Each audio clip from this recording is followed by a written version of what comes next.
Hello students, welcome to our online classes. आज की इस वीडियो में हम पत्र लेखन लेटर राइटिंग के बारे में जानकारी प्राप्त करेंगे। हम सभी जानते ही हैं पत्र लेखन एक कला होती है। पत्र संदेश पाने और भेजने का सबसे सुगम साधन होता है। पत्र क्या होता है? हमारा संदेश भेजने और पाने का सुगम साधन होता है। पत्र के द्वारा हम दूर बैठे अपने आत्मीय जनों से विचारों का आदान प्रदान कर सकते हैं। हम विविध कार्यों के लिए पत्र लिखते हैं, जैसे मित्र संबंधियों के समाचार जानने के लिए। हमारे प्रधानाचार्य को हम पत्र लिखते हैं अवकाश के लिए, फीस माफी के लिए, अनेक कार्य जैसे स्पोर्ट्स खेलकूद के सामान में कुछ कमी है उसके लिए, स्कूल के अंदर जो भी एक्टिविटियां होती हैं, बहुत सारी चीजों को लेकर हम अपने प्रधानाध्यापक को पत्र लिख सकते हैं। सरकारी विभागों में पत्र लिखे जाते हैं, व्यापारिक संस्थाओं में पत्र लिखे जाते हैं, समाचार पत्र संपादक को पत्र लिखे जाते हैं। इस प्रकार विविध जगह हम पत्र का प्रयोग कर सकते हैं। आदर्श पत्र की विशेषताएं, है ना? आदर्श पत्र की क्या क्या विशेषताएं होनी चाहिए? सरलता। आदर्श पत्र जो लिखा होता है उसकी भाषा एकदम स्पष्ट और सरल होनी चाहिए। स्पष्टता। पत्र में लिखा गया विषय स्पष्ट होना चाहिए। पत्र में जो विषय लिखा जाता है, जिस कार्य के लिए हम पत्र लिख रहे हैं, वह स्पष्ट रूप से वहां पर दिखाई देना चाहिए, समझ में आ जाना चाहिए। निश्चितार्थता। पत्र की भाषा में निश्चितार्थता होनी चाहिए। शब्दों का अर्थ भ्रम उत्पन्न करने वाला नहीं होना चाहिए। शब्दों का अर्थ जो होता है ना, वो भ्रम उत्पन्न करने वाला नहीं होना चाहिए। उसमें एक निश्चितता होनी चाहिए। संक्षिप्तता। पत्र संक्षिप्त होना चाहिए, मतलब छोटा होना चाहिए। पत्र का अनावश्यक रूप से विस्तार करके उद्देश्य को समाप्त कर देता है। जब हम पत्र को अनावश्यक रूप से बड़ा कर देते हैं तो वो क्या करता है, पत्र का जो उद्देश्य होता है वह समाप्त कर देता है। पत्र के निम्नलिखित अंग होते हैं। पत्र के पहले क्या होते हैं? निम्नलिखित अंग होते हैं। सबसे पहला है स्थान और तिथि। पत्र के ऊपरी सिरे पर बाईं ओर किनारे पर पत्र कहाँ भेजा गया और किस तिथि को लिखा गया है लिखना चाहिए। हम पत्र किस तिथि को लिख रहे हैं और किसे भेज रहे हैं, यह बाईं ओर सबसे ऊपर लिखा जाना चाहिए। संबोधन या प्रशस्ति। पत्र प्रारंभ करने से पूर्व पत्र के बारे में बाईं ओर सबसे ऊपर जिसे पत्र लिखा जा रहा है उसे संबंध में अनुरूप संबोधन का प्रयोग करना चाहिए। जिसे पत्र लिख रहे हैं उसके संबंध में अनुरूप शब्दों का हम प्रयोग करेंगे। अगला है शिष्टाचार। संबोधन के पश्चात उसके नीचे मध्य में संबंध अथवा पद के अनुसार, संबंध जिसको हम पत्र लिख रहे हैं उसके संबंध में उसके अनुसार वहां पर हमें शिष्टाचार पूर्ण शब्दों का प्रयोग करना चाहिए। जैसे हम लिखते हैं ना, चरण स्पर्श, नमस्ते, प्रणाम, आशीर्वाद, प्रिय, प्रिय बंधु, प्रिय मित्र, इस प्रकार के शब्दों को हम प्रयोग करेंगे।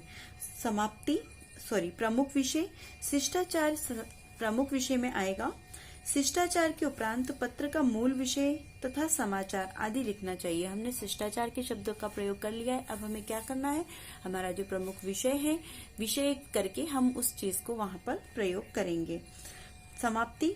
पत्र के पूर्ण हो जाने पर बधाई और पत्र के नीचे पत्र लेखन अपना नाम संबंध सूचक पत्र शब्द का प्रयोग करेगा। जैसे बड़ों को लिखे गए पत्रों में आपका आज्ञाकारी, आपका प्रिय, ऐसे शब्दों का हम प्रयोग करते हैं। जब उसकी समाप्ति करते हैं तो इस शब्दों का प्रयोग हमें करना चाहिए। तुम्हारा मित्र, तुम्हारा शुभेच्छु, है ना, तुम्हारा शुभचिंतक, इस प्रकार के शब्दों को हम क्या करेंगे, प्रमुख विषय के बाद जो समाप्ति आती है वहां पर हम उसको प्रयोग करेंगे। नेक्स्ट है पता। लिफाफे अथवा पोस्ट कार्ड पर जिसे पत्र भेजना है उसका नाम, कार्यालय का नाम, भवन क्रमांक, गली मोहल्ले का नाम, नगर का नाम, पोस्ट ऑफिस एवं जिले तथा प्रदेश का नाम और पिन कोड स्पष्ट रूप से लिखना चाहिए। जो पूरा पता होता है ना, वह हमें क्या करना चाहिए, लिफाफे के ऊपर या पोस्ट कार्ड के ऊपर लिखना चाहिए। अब हमारे जो पत्र होते हैं, पत्र दो प्रकार के होते हैं। एक है औपचारिक पत्र तथा दूसरा है अनौपचारिक पत्र। ठीक है, हम औपचारिक पत्र को जानते हैं।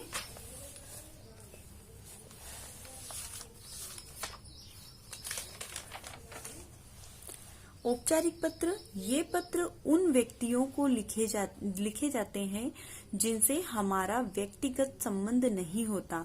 औपचारिक पत्र हम उन्हें लिखते हैं जिन्हें हमारा व्यक्तिगत संबंध नहीं होता, मतलब वो हमारे रिश्तेदार नहीं होते, व्यक्तिगत संबंध नहीं होता, परंतु व्यवहारिक संबंध तो होता ही है, व्यक्तिगत संबंध उनसे हमारा नहीं होता। प्रार्थना पत्र प्राचार्य को, है ना, प्रधानाचार्य को लिखे जाते हैं।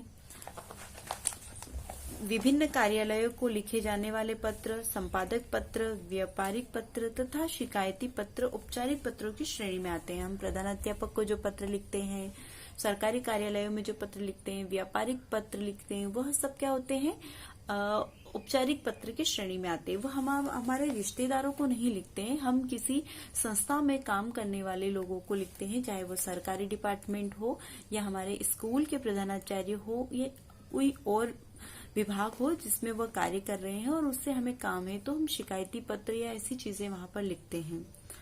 अगला है अनौपचारिक पत्र। ये पत्र उन व्यक्तियों को लिखे जाते हैं जिनसे हमारा व्यक्तिगत अथवा पारिवारिक संबंध होता है, मतलब ये हमारे रिश्तेदार होते हैं जिन्हें हम अनौपचारिक पत्र लिखते हैं। मित्रों एवं संबंधियों को लिखे जाने वाले पत्र अनौपचारिक पत्र की श्रेणी में आते हैं। मित्र और जो संबंधी होते हैं उनको लिखे जाने वाले पत्र क्या होते हैं, अनौपचारिक श्रेणी में आते हैं। ठीक है, अब हम कल